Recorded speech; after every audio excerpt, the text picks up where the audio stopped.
Muy bien, vamos a abrir nuestra Biblia en Primero de Juan capítulo 5. Hoy vamos a estar leyendo del versículo 6 al versículo 12. Primero de Juan capítulo 5, hoy del versículo 6 al versículo 12.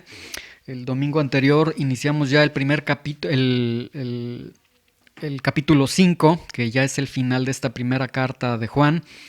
Y en este capítulo 5 el apóstol Juan parece ser que está haciendo una breve reflexión o una compilación de todo lo que ha estado mencionando, y vamos entonces a ver hoy lo que el apóstol Juan está refiriendo.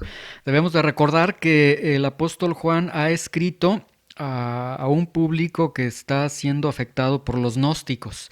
Los gnósticos decían que Jesús no era Dios, que decían que no llegó a ser una persona, después decían que era nada más un fantasma, es decir, atentaban contra la humanidad y contra la deidad de Jesús.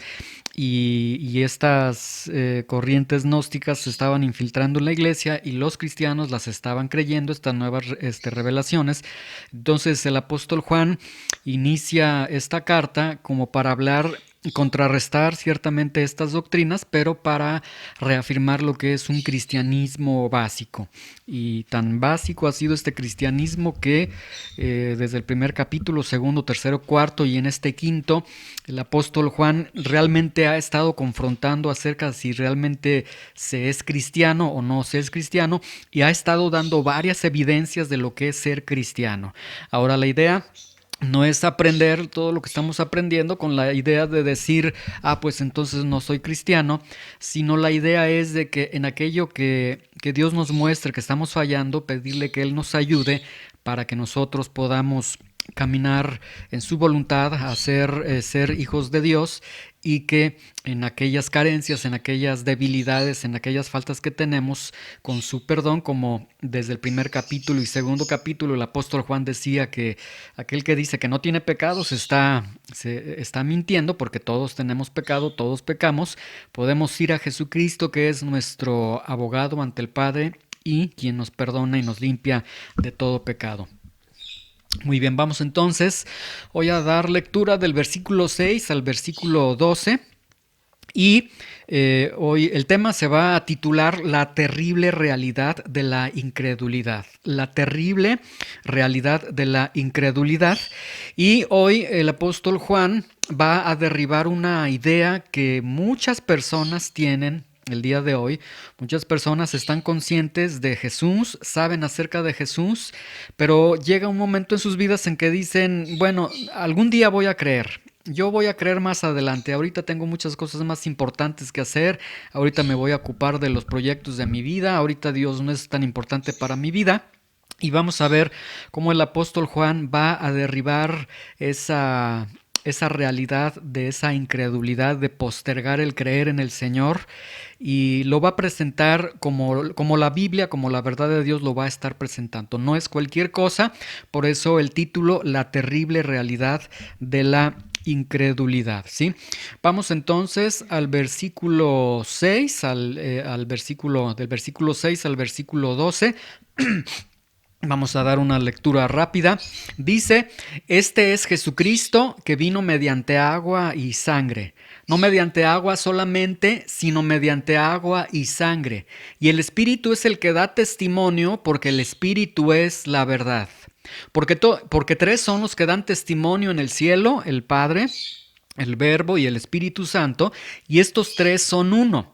Y tres son los que dan testimonio en la tierra: el Espíritu, el agua y la sangre, y estos tres concuerdan. Si recibimos el testimonio de los hombres, mayor es el testimonio de Dios, porque este es el testimonio con que Dios ha testificado acerca de su Hijo. El que cree en el Hijo de Dios tiene el testimonio en sí mismo. El que no cree a Dios le ha hecho mentiroso, porque no ha creído en el testimonio que Dios ha dado acerca de su Hijo. Y este es el testimonio, que Dios nos ha dado vida eterna, y esta vida está en su Hijo.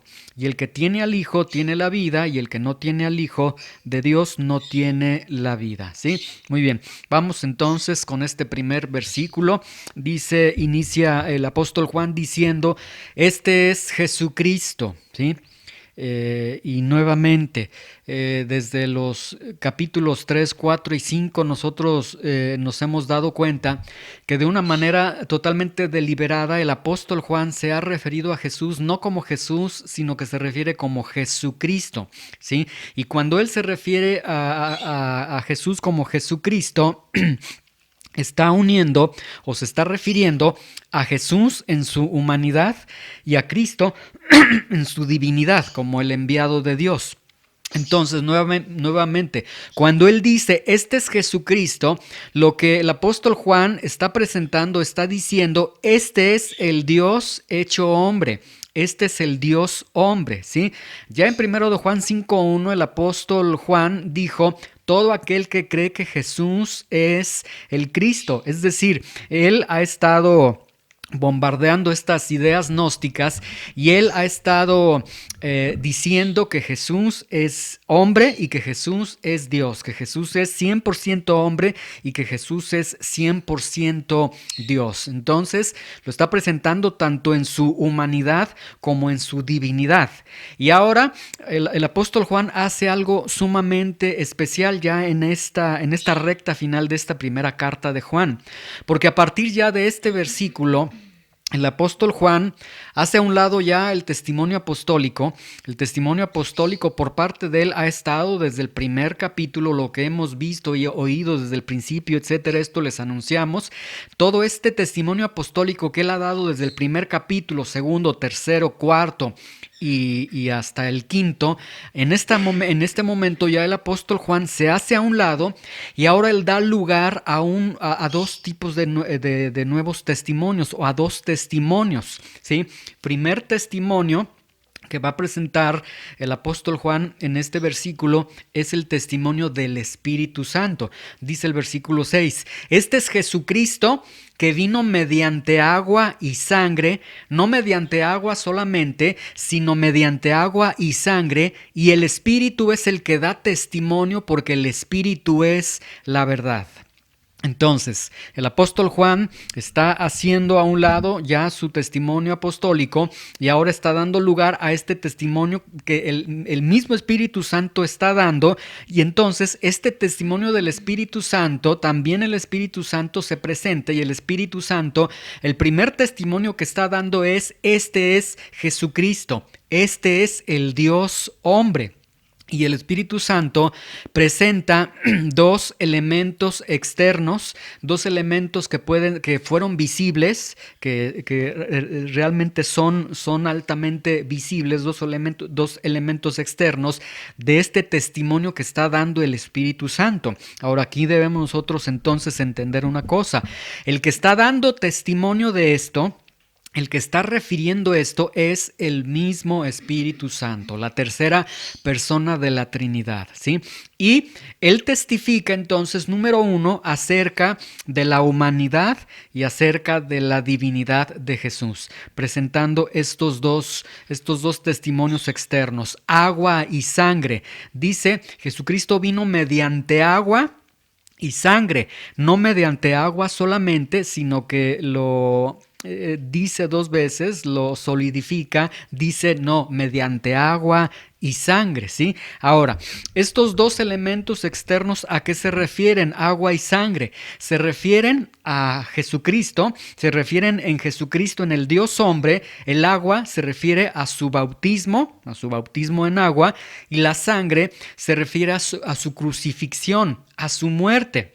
Entonces, lo que el Espíritu Santo está testificando, el testimonio del Espíritu Santo, es que Jesucristo era Dios era Dios, era hombre en su bautismo, al momento de su bautismo, y que Jesucristo, que también él era hombre y era Dios al momento de su muerte.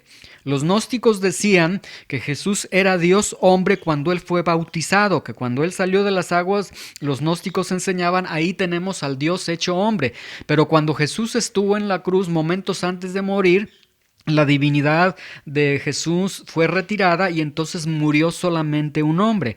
Y el Espíritu Santo está refutando esta mentira de los gnósticos y está diciendo no, tanto en su bautismo como en su muerte, Jesucristo era Jesucristo. Jesús era hombre y Jesús era Dios. Ahora, vamos a ver estos dos elementos así de una manera muy rápida, estos elementos, el agua y la sangre, su bautismo y su crucifixión, para ver por qué el Espíritu Santo está presentando estos elementos, estos testimonios externos como parte de su testimonio a la humanidad, de su testimonio de decir, este es Jesucristo.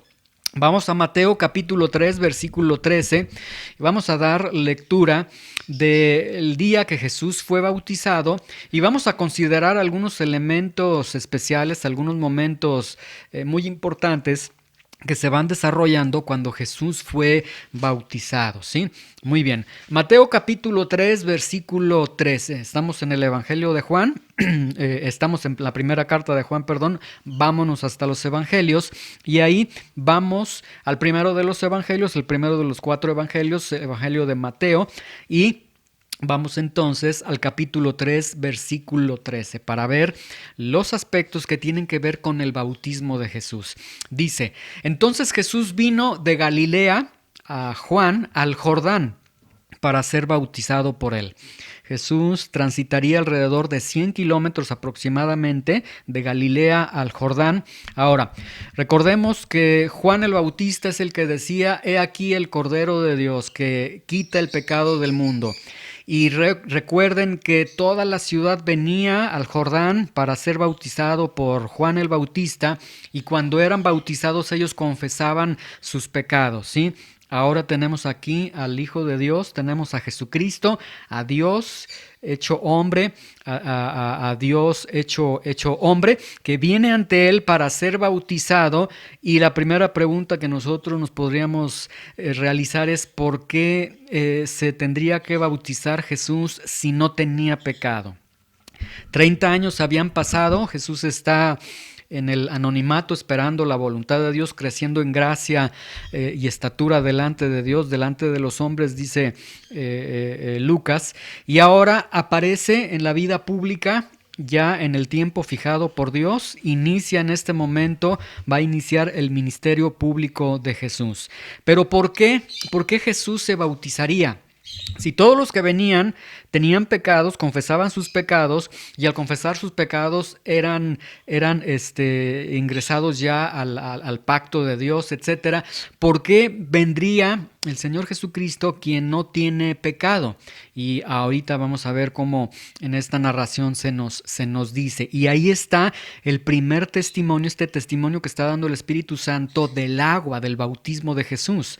Versículo 14 dice, mas Juan se le oponía, claro, se le oponía porque Juan había declarado ya 3 veces, él es el Cordero de Dios que quitará el pecado del mundo, el Cordero de Dios que no tiene mancha de pecado. Juan se le oponía y le decía, yo necesito ser bautizado por ti y tú vienes a mí. Es decir, aquí el verbo griego que cuando dice que él se le oponía, significa que él hizo todo lo posible para que Jesús no se bautizara. Es decir, él quería impedir a toda costa que Jesús se bautizara porque él entendía y él decía es que no, es al contrario, yo tengo que ser bautizado por ti. Yo no tengo que bautizar a ti, tú eres libre de pecado. Este bautismo es confesando sus pecados, etcétera. Entonces él se oponía. Pero vean el versículo 15 y aquí está la esencia de este testimonio que está dando el Espíritu Santo. Dice, pero Jesús le respondió, deja ahora porque así conviene que cumplamos toda justicia. Entonces Juan Se lo permitió y Juan lo bautizó. ¿Qué significa esto? ¿Qué significa que Jesús fue bautizado en agua? Significa que al momento que Jesús es bautizado en agua, a partir de ese momento, Jesús y hasta su muerte se identifica con los hombres pecadores, toma su lugar entre los hombres pecadores. Es decir, es una identificación con la humanidad, más allá de ser de la raza humana, más allá de tener la forma de hombre, sino que Jesús en ese momento se identifica con la humanidad. Y en ese momento entonces nosotros podemos ver que toda la eternidad se estaba introduciendo en este mundo, en la historia del hombre, en la temporalidad, y que en ese momento Dios mismo estaba invadiendo la humanidad, ¿sí? En ese momento entonces Jesús se estaba identificando con el hombre pecador, ¿sí? Esta expresión, cumplamos toda justicia, bueno, significa cumplamos todo deber religioso, todo lo que la ley está pidiendo, vamos a cumplirlo, y con ello podemos ver que entonces Jesús fue el sacrificio perfecto. Entonces, en ese momento, cuando Jesús es bautizado, se identificó con cada uno de nosotros. Y nuevamente quiero mencionarlo. Cuando Jesús baja las aguas y es bautizado, en ese momento se está identificando con cada uno de nosotros en nuestra condición de hombres y en nuestra condición de hombres pecadores.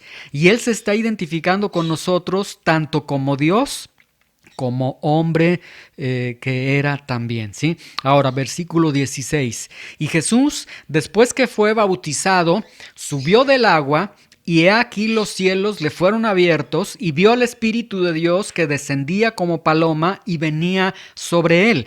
Vean qué tan importante fue este ungimiento, este sumergimiento que tiene el Hijo de Dios, porque desde el Antiguo Testamento las cosas eran ungidas, las cosas eran sumergidas para los usos, propósitos que Dios había determinado. Y aquí en este momento podemos ver que suceden varias cosas. Cuando Jesús es bautizado, y cuando Él ya sube de las aguas, dice que número 1, los cielos fueron abiertos.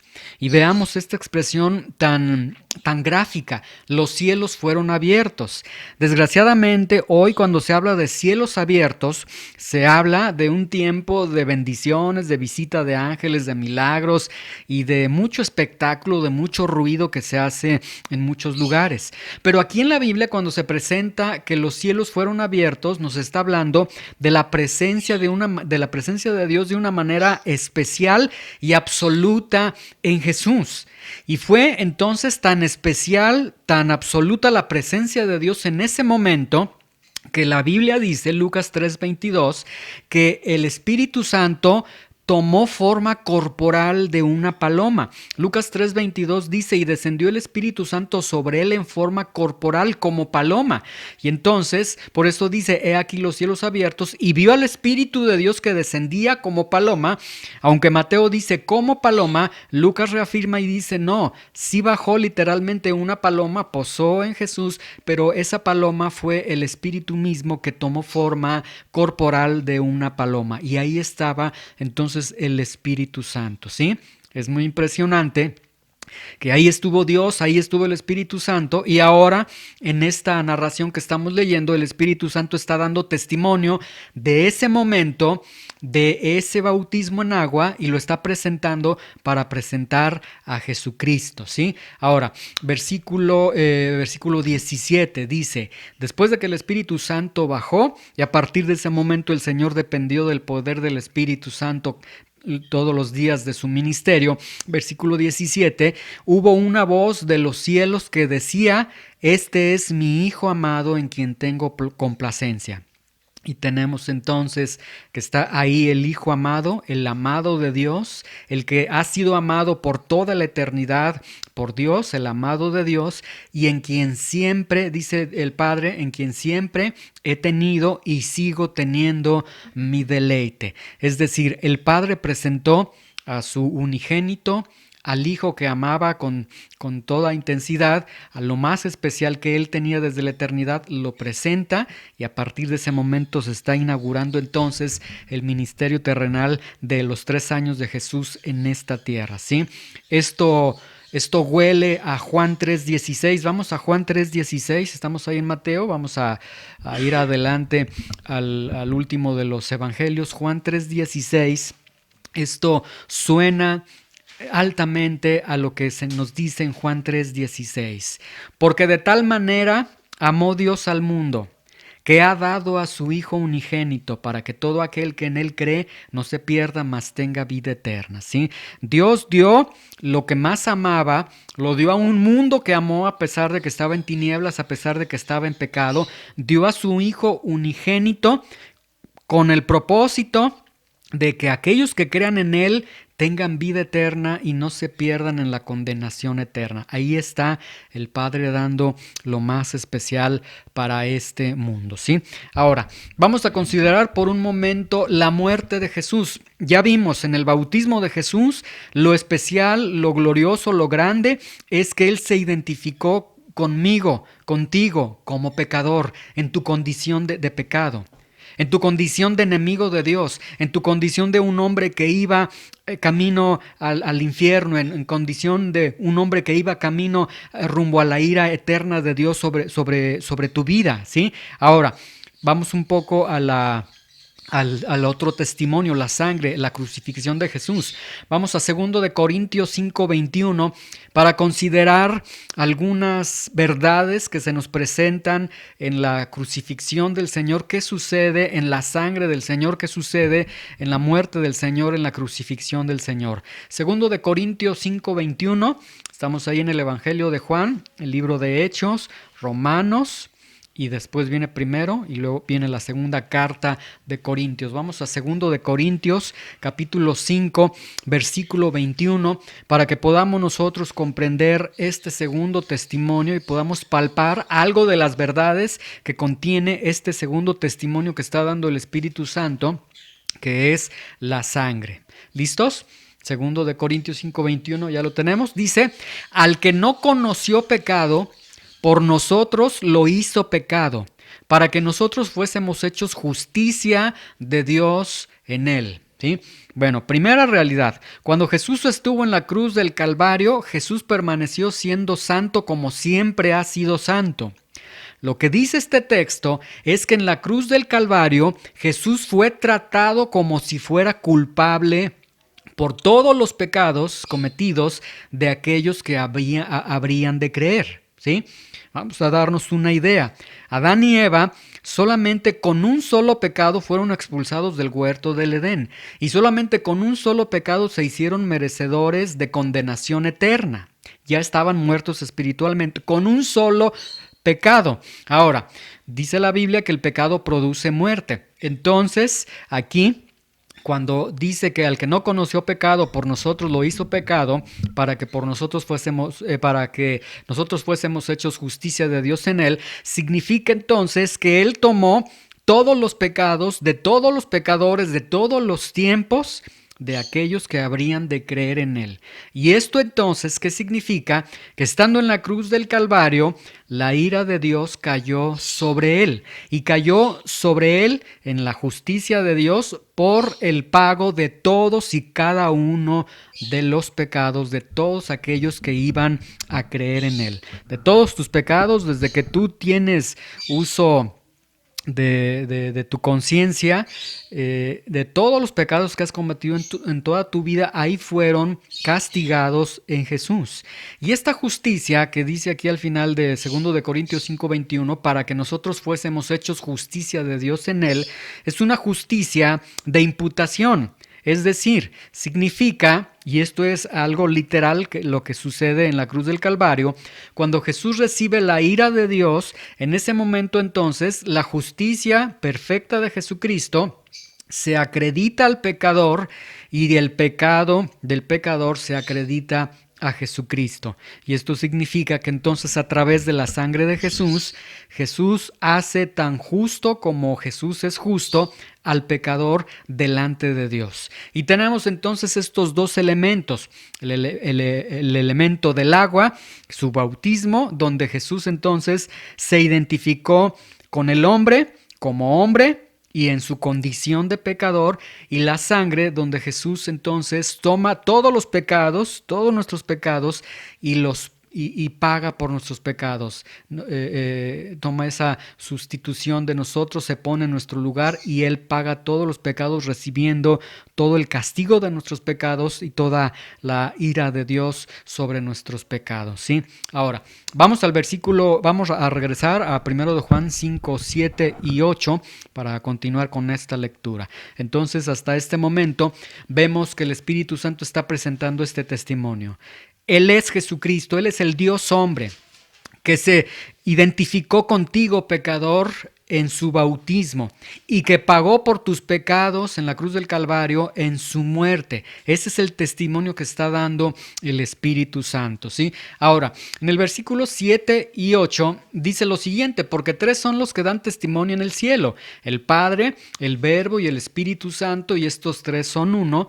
Y luego el versículo 8 dice: y tres son los que dan testimonio en la tierra, el Espíritu, el agua y la sangre, y estos tres concuerdan. Bueno, estos dos textos, para no entrar a su estudio, estos dos textos, 7 y 8, son conocidos como una glosa, es decir, como comentarios marginales. Esto significa que el versículo 7 y el versículo 8 fueron añadidos por los escribientes y fueron añadidos como para dar una especie de comentario, de explicación del versículo 6 que nosotros ya leímos. Y el versículo 6 nos ha presentado entonces un primer testimonio del Espíritu Santo hablando de Jesucristo, y testimonio que dice el bautismo, el agua, el bautismo de Jesucristo, que el Dios hombre se identificó con el pecador al momento de su bautismo, y que el Dios hombre tomó el pecado del pecador al momento de su muerte. Este es el testimonio del Espíritu Santo. Ahora, vamos al versículo 9. Y aquí en el versículo 9 aparece el segundo testimonio. Dice: si recibimos el testimonio de los hombres, en otras palabras, Juan está diciendo, si creemos lo que los hombres nos dicen, pues mayor es lo que Dios nos dice, mayor es el testimonio de Dios, porque este es el testimonio con que Dios ha testificado acerca de su Hijo. Testimonio número 2, testimonio de Dios. Y vean que dice, este es el testimonio con que Dios ha testificado acerca de su Hijo. ¿Cuál testimonio? El que nos acaba de decir, el agua y la sangre. Es decir, también Dios testifica acerca de Jesucristo, de la humanidad de Jesús, de la divinidad de Jesús, del bautismo de Jesucristo, de la muerte de Jesucristo. Dice, si recibimos el testimonio de los hombres, mayor es el testimonio de Dios, porque este es el testimonio con que Dios ha testificado y sigue testificando, dice el original griego, acerca de su Hijo. Entonces, notemos que el Espíritu Santo da testimonio acerca de Jesucristo, su bautismo, su muerte, su identificación con los pecadores como Dios hombre, su identificación tomando el pecado del hombre, pagando por los pecados como hombre y como Dios. ¿Sí? Este es el testimonio del Espíritu Santo. Y ahora nos dice que el testimonio de Dios también es exactamente el mismo. La humanidad de Jesús, la divinidad de Jesús, Jesús siendo el enviado de Dios, el agua, nuevamente también el Padre da testimonio de que Jesús como Dios, como hombre, identificándose con el pecador, su sangre, su muerte, que también el Padre da testimonio diciendo Jesús tomando el lugar de los pecadores y como hombre y como Dios pagando por el pecado de los hombres, ¿sí? Entonces vean que este doble testimonio gira en torno a Jesucristo, por eso inicia diciendo este es Jesucristo. Y entonces esto nos deja muy claro, nos deja ver claramente que lo que el Padre y lo que el Espíritu Santo están testificando a los hombres es: necesitas al Dios hombre identificándose en tu condición humana pecadora. Necesitas al Dios hombre tomando tu lugar y pagando tus pecados. Esto es el testimonio que da el Padre, el testimonio que da el Espíritu Santo. Y vean cómo, desgraciadamente, a veces este testimonio, este mensaje que está dando el Padre, se sustituye por un testimonio que tiene que ver con tu prosperidad, con tu sanidad, con la resolución de tus problemas, cuando el testimonio, el mensaje que da el Padre, que da el Espíritu Santo y los elementos que están presentando para decir esto es real, tiene que ver con la salvación del hombre, tiene que ver con el alma del hombre. Entonces, que alguien se levante a hablar de milagros, de sanidad, de prosperidad, que esto es lo que Dios te está prometiendo. Sí, Dios es poderoso, puede hacer los milagros cuando Él quiera, puede prosperar a un hombre cuando Él quiera, pero el mensaje primordial, el primer mensaje, el mensaje que Dios está dando a la humanidad es: necesitas al Dios hombre identificándose en tu condición humana de pecador, y necesitas al Dios hombre tomando tu lugar y pagando tus pecados en la cruz del Calvario. Esto es lo que tanto el Espíritu Santo como el Padre están testificando a través de las Escrituras. Es el mensaje que Dios está dando. El mensaje de Dios no es: yo te quiero hacer un campeón, no es: yo te quiero sanar completamente de los males que tienen. No, el mensaje de Dios, del Espíritu Santo, es Jesucristo, es que necesitas a Jesucristo en tu vida. Ahora, 1 de Juan 5:10. Y aquí el apóstol Juan dejará algo muy en claro para todos los hombres, y principalmente para aquellos que no tienen tiempo en Jesucristo, que no tienen tiempo para entregar su vida al Señor, que no tienen tiempo para ya consagrarse al Señor, que dicen: es que tengo otras actividades, tengo cosas más importantes, algún día lo haré, sí, entiendo de Jesús, etcétera. Y ellos llegan a un punto de que sienten que ellos tienen la potestad, la facultad de decir: yo decido cuándo, ¿sí?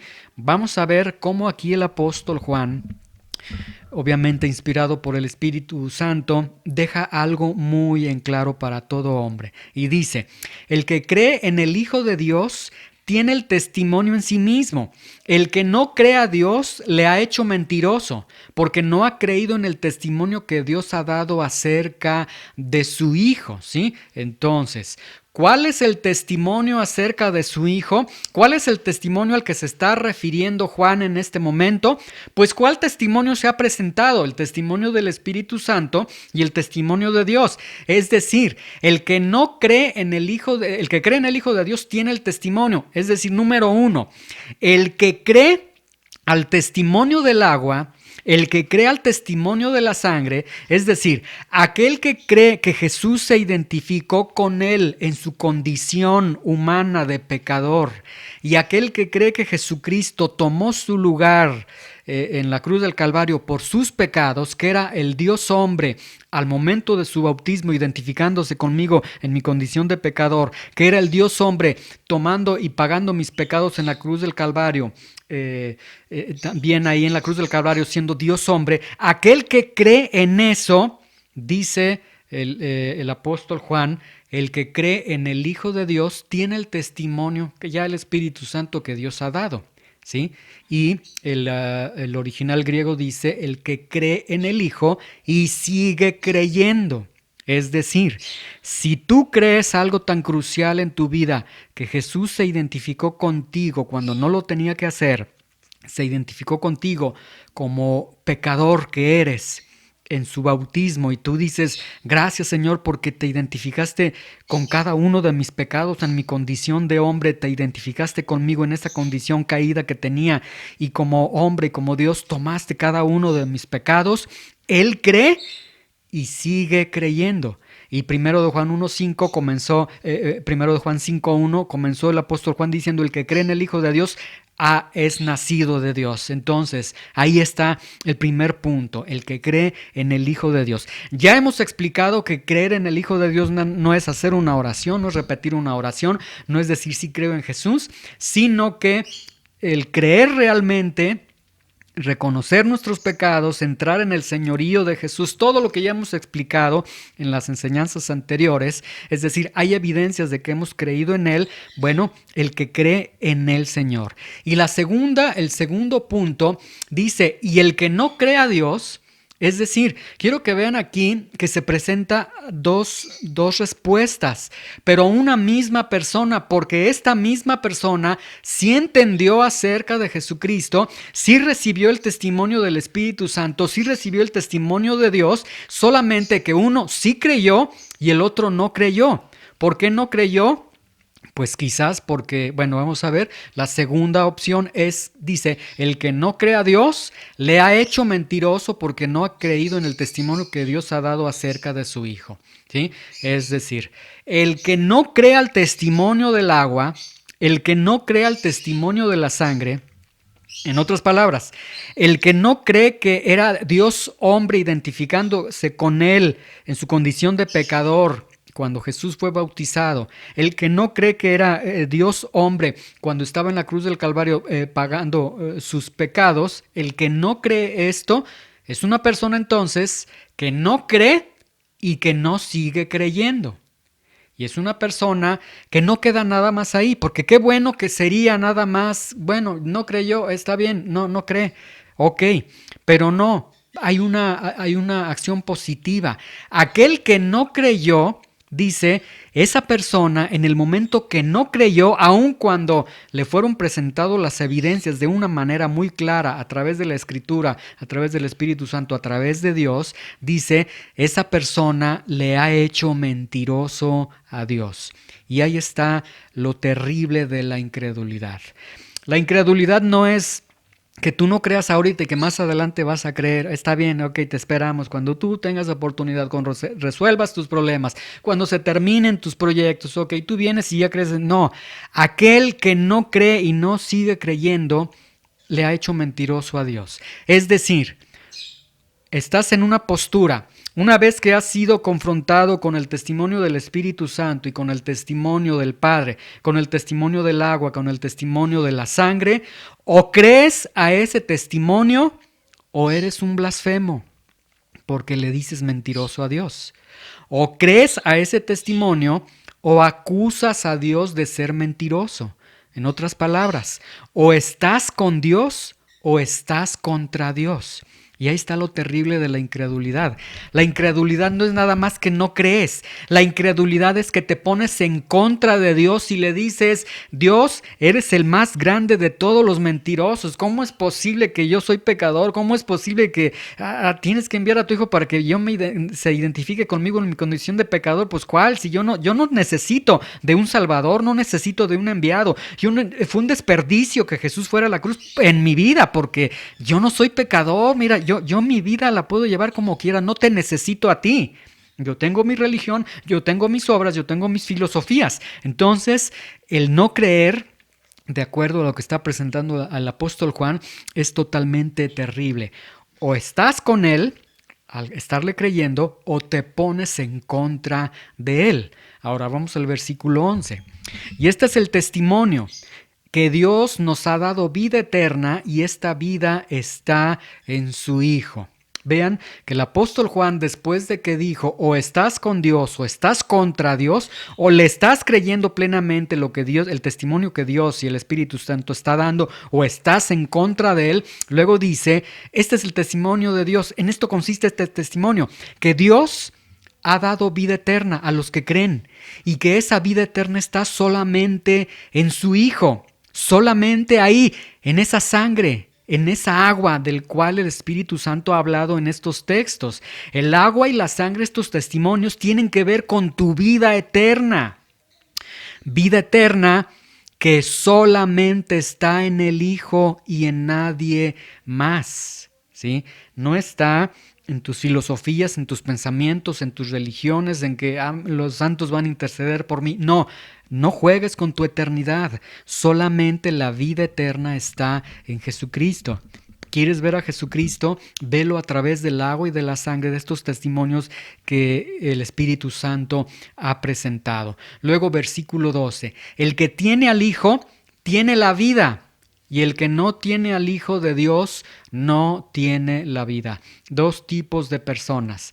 Los que están con Dios tienen ya la vida eterna, ya están gozando de la vida eterna. El día que mueran físicamente continúa esta vida eterna. El día que sean resucitados con cuerpos gloriosos siguen disfrutando de la vida eterna. Pero el que no tiene al Hijo, y vean cómo el sentido gramatical lógico, si nos vamos hacia atrás, hacia el contexto, ¿por qué no tienen al Hijo? Porque no creyeron al testimonio. Porque le dijeron a Dios, Dios, eres un mentiroso, mentiroso, mentiroso, mentiroso. O sea, vean cómo no solamente fue ahorita no, Señor, muchas gracias, sino fue un ataque contra Dios, ¿sí? El que tiene al Hijo ya tiene la vida eterna, el que no tiene al Hijo no tiene la vida eterna. La fuente de la vida eterna solamente es Jesús. No es ni la Virgen, no es ni la religión, no es ni los novenarios. La fuente de la vida eterna es solamente en Jesús. Y para ir concluyendo, ¿qué es tener al Hijo? Si yo preguntara ahorita, a la luz de lo que ha expuesto el apóstol Juan, ¿qué es tener al Hijo? La respuesta sería muy sencilla. Es creer en el Hijo. Vamos a 1 de Juan 5.1 para reafirmar esto que acabo de decir. 1 de Juan 5.1. Por eso es que Juan es tan recurrente, y Juan insiste a su público que son cristianos de que crean en el Señor Jesucristo. O sea, alguien podría decir, Juan, pero es que ya lo sabemos. Pero la realidad es que aunque se decían cristianos, entonces muchos de ellos realmente necesitaban al Señor. ¿Qué es tener al Hijo? Es creer en el Hijo. 1 de Juan 5.1. Todo aquel que cree que Jesús es el Cristo, vean, Juan se interesa, necesitas creer en la humanidad y en la divinidad de Jesús. 1 de Juan 5.5, el que cree que Jesús es el Hijo de Dios, al final dice, el que cree que Jesús es el Hijo de Dios. Nuevamente, humanidad y divinidad. Necesitas creer en la humanidad, en la divinidad de Jesús. Y ahora el Espíritu Santo presenta de una manera más clara y dice, te presento estos dos testimonios externos, te presento estos dos elementos. Debes creer en el testimonio del agua, debes creer en el testimonio de la sangre, ¿sí? ¿Qué significa? Debes creer que Jesús se identificó contigo como pecador, en tu condición de hombre pecador. ¿Y qué necesitamos reconocer eso? Que Él se identificó con nosotros como hombres pecadores. Bueno, número uno, necesitas creer que Jesús es el enviado de Dios, que Jesús es hombre, que Jesús es Dios y que tú eres pecador, ¿sí? Y necesitas creer al testimonio de la sangre, al testimonio de que Jesús toma tus pecados, paga por tus pecados en la cruz del Calvario. ¿Y qué necesito para creer en ello? Necesitas creer que Jesús es Dios, que Jesús es hombre, que Jesús es enviado de Dios, y necesitas reconocer que tus pecados son quienes colgaron a Jesús en esa cruz. ¿Sí? Y ahí está, ese es el testimonio del Espíritu Santo y es el testimonio de Dios que se consagra en las Escrituras. Vamos por favor a Lucas 16:27. Vamos al Evangelio de Lucas. Ya estamos cerrando, ya nada más para puntualizarles algunas ideas que nosotros podamos entender. Yo acabo de decir que este testimonio del Espíritu Santo y este testimonio de Dios lo consagran en las Escrituras, ¿sí? Ahora, vamos aquí a Lucas 16:27 y Lucas 16:29. Y vamos a escuchar algo muy, muy fuerte, una realidad muy contundente. Aquí tenemos la narración del rico y Lázaro. Habla el Señor de que los dos mueren en algún momento. El rico se va a un lugar de tormento, Lázaro se va al seno de Abraham, ¿sí? Pero quiero que vean al final cómo figuran las Escrituras, cómo figura el testimonio de Dios. Dice el versículo 27, entonces le dijo, dentro ya de este diálogo que tiene el rico estando en tormentos con padre Abraham, le dice, te ruego pues, padre, que le envíes a la casa de mi padre, porque tengo 5 hermanos, para que les testifique, a fin de que no vengan ellos también a este lugar de tormento. Y saben que esta parábola del rico y Lázaro está en discusión. Muchos teólogos llegan a la conclusión, y mi opinión personal es que esto no es una parábola. Esta es una narración real de lo que sucede en el infierno, de lo que el Señor está presentando. Vean que aquí en el infierno la personalidad continúa, ¿sí? Vean que aquí en el infierno la memoria continúa. Vean que aquí en el infierno este rico se seguía sintiendo rico porque le dice, envía a Lázaro, quien era pobre en la tierra, para que trabaje por mí. Pero vean que aquí en el infierno lo que sucede es que quien está en el infierno reconoce que está en el infierno y reconoce que está en el infierno porque no creyó en Jesús, porque no creyó en el Señor. Y vean que hay una urgencia, hay una petición de aquellos que están en el infierno. Si es posible, envía allá a mi familia, a mi casa, que les testifiquen a fin de que no vengan ellos también a este lugar de tormento. Es real, el infierno era real lo que Dios decía, era real creer en el Señor, era real el mensaje de salvación que el Señor estaba dando. Para mí ya es tarde, pero Señor, haz que se levante algún muerto de aquí y les diga. Pero vean la respuesta que se da. Y Abraham le dijo, a Moisés y a los profetas tienen, que los oigan a ellos. ¿Sí? Y es la misma respuesta que sigue dando el Señor. Tienen las escrituras, que crean a las escrituras. Ahí en la escritura está el testimonio del Espíritu Santo y el testimonio de Dios acerca de Jesucristo. Ahí en la escritura está el testimonio del agua y el testimonio de la sangre, ¿sí? Si no toman una Biblia, si no toman la palabra de Dios, ese ya es problema de Dios, ¿sí? Ahora, si tú dices, pero es que no todos van a la Biblia, ese es problema para el hombre. Bueno, existen dos tipos, de acuerdo a la teología sistemática, existen dos tipos de revelaciones. Número uno es la revelación especial, que es a través de la palabra de Dios. Vamos a pensar por un momento, es que no hay Biblias, es que ¿cómo van a ir a la Biblia? Ok, existe la revelación general, que esta se da a través de la creación, y existe también la conciencia que tiene cada ser humano. Entonces, el testimonio del Espíritu Santo, el testimonio de Dios, ha sido dado a través de la Escritura, a través de la creación y a través de la conciencia de cada hombre. Dicho en otras palabras, no tiene excusa el hombre de ponerse en contra de Dios y de hacer mentiroso a Dios. Conclusión, vamos a cerrar. Conclusión, ¿estás creyendo? Primera opción, o estás creyendo y sigues creyendo que Jesús es el Hijo de Dios. ¿Y qué es creer en Jesús? Ya lo hemos visto en todas estas enseñanzas. O estás caminando con Él y sigues caminando creyendo que Él es el Hijo de Dios, el Dios hecho hombre, con toda la explicación que hemos dado para no abundar otra vez. O número dos, no finjas, no mientas, estás acusando y sigues acusando a Dios de mentiroso. Es decir, vean, el hecho de que no creas no sería lo menos terrible. El hecho de que no creas es que estás acusando a Dios de mentiroso, es que estás yendo contra Dios, ¿sí? Ahora vamos a Juan, al Evangelio de Juan, ya últimos dos textos, ya para cerrar.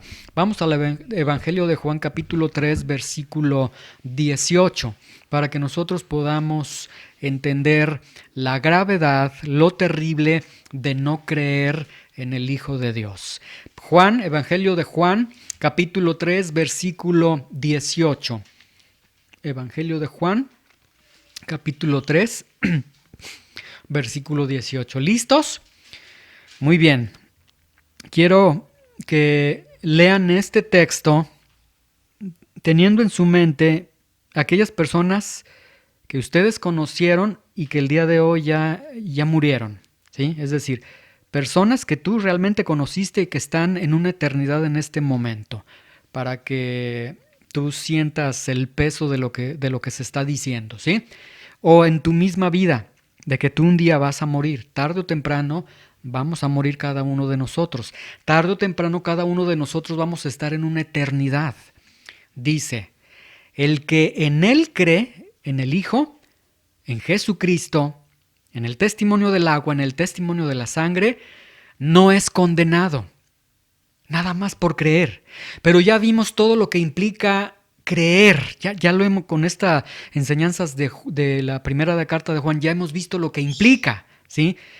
Pero por ese hecho no es condenado. No va a una eternidad sin Dios, ¿sí? Ahora, pero el que no cree ya ha sido condenado. Una condenación que a partir del momento que cerró sus ojos, su corazón a Dios, en ese momento ya ha sido condenado, pero que se consuma de una manera impresionante al momento de que muere físicamente. Ya no hay opción eternamente en los tormentos, eternamente bajo el castigo de Dios, mas el que no cree ya ha sido condenado porque no ha creído en el nombre del unigénito Hijo de Dios. Ahí está, ¿sí? Entonces, primera realidad, no creer, ¿qué implica? Condenación eterna para ti, ¿sí? Ahora, 1 de Juan 5:10 viene, se los leo ya para que no lo busquen. 1 de Juan 5:10 viene el apóstol Juan y alguien podría decir, ¿qué más terrible que la condenación? Bueno, hay algo más terrible que la condenación en sí. 1 de Juan 5:10, el que cree en el Hijo de Dios tiene testimonio en sí mismo, y el que no cree a Dios le ha hecho mentiroso. O sea, que aparte de que estás condenado como un pecador y como alguien que está en contra de Dios y como alguien que constantemente está acusando a Dios de ser un mentiroso, ¿sí? ¿Qué es creer en el Hijo? Creer en el Hijo, a la luz de lo que hemos visto en esta exposición, sería creer al testimonio del agua y creer al testimonio de la sangre. Creer que Jesús se identificó contigo como pecador en tu condición de hombre pecador y que Jesús tomó y pagó tus pecados como hombre pecador en la cruz del Calvario. Ahí está, eso es, y sencillamente es que tú te rindas ante Él y que digas, Señor, tienes razón, yo soy un vil pecador, un pecador que necesita de tu gracia. Señor, te damos gracias en esta mañana, Señor, por tu misericordia. Te damos gracias por este testimonio que presenta el Espíritu Santo, un testimonio totalmente contundente, Señor, un testimonio totalmente fuerte, Señor, pero un testimonio totalmente misericordioso, alentador. Lo único que tiene que hacer el pecador es decir, soy pecador, no puedo hacer nada, y tomar de las aguas gratuitas que tú tienes para él, Señor. Ayúdanos a creer en ti, Señor. Y como aquel hombre que le decía a Jesús, mi ser querido está enfermo, y Jesús le dijo, cree. Y él le dijo, Señor, creo, pero ayuda a mi incredulidad. O sea, este hombre reconoció que él no tenía ni la capacidad para creer, porque el creer es un don que tú regalas, la fe es un regalo tuyo, Señor. Ayúdanos a creer, Señor, en el nombre de Jesús. Y ayúdanos a ver este mensaje de Dios que tiene que ver con mi alma, que tiene que ver con mi salvación eterna. Y Señor, que no tiene que ver con mi salud, no tiene que ver con mi prosperidad, no tiene que ver con dinero, tiene que ver con lo más preciado, con nuestras almas, Señor. Ayúdanos a poder caminar contigo y a creer en ti, Señor. En el nombre de Jesús. Amén.